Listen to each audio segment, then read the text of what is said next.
Kami mengapresiasi proses yang terjadi hari ini, pimpinan dan anggota yang kami hormati semua. Pertama, kami melihat ada semangat yang sama, bahwa rekan-rekan di Komisi 3 akan membahas dengan leluasa, kemudian tidak tergesa-gesa, dan akan kemudian membahas lebih dalam lagi. Karena kemarin kami khawatir ini akan disahkan dalam waktu sidang yang sangat cepat.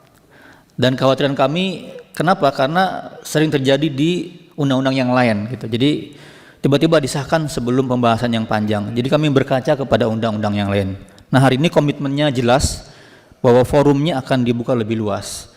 Termasuk bukan hanya tahap pada sinkronisasi, tetapi bahkan pada perubahan substansi. Dalam artian paradigma baru yang ditawarkan oleh masyarakat sipil atau YLBHI memungkinkan diterima. Dan terima kasih juga Pak Hinca tadi atas rekomendasinya. Tentu itu yang sebenarnya kami rasakan.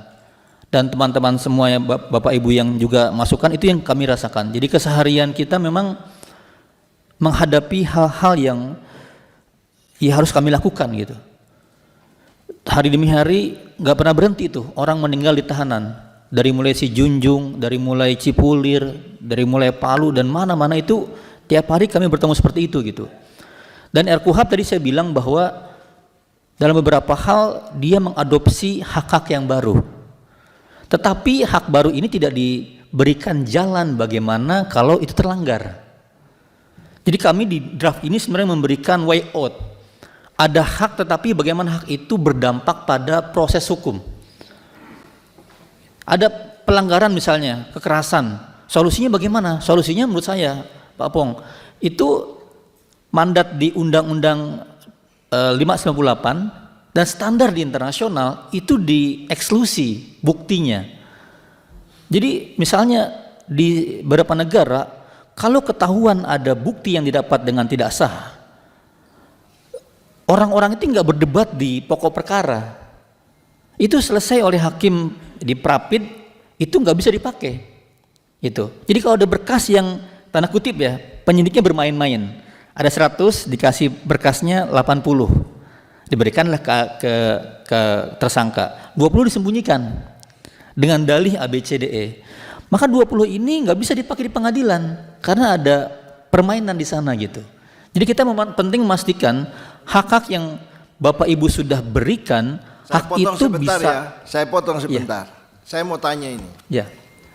Ada institusi aparat penegak hukum, ya, keberatan kalau saksi itu didampingi advokat. Yang kedua, ada institusi yang keberatan kalau tersangka itu ya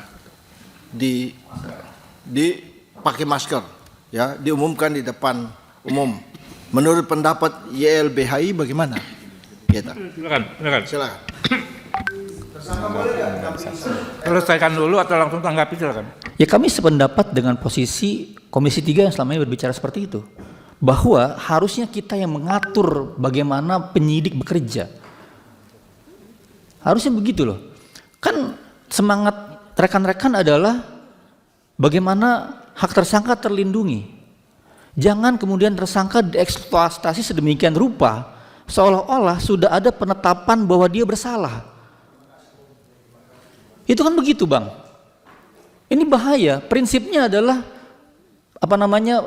equality before the law, presumption of innocence itu dijaminkan.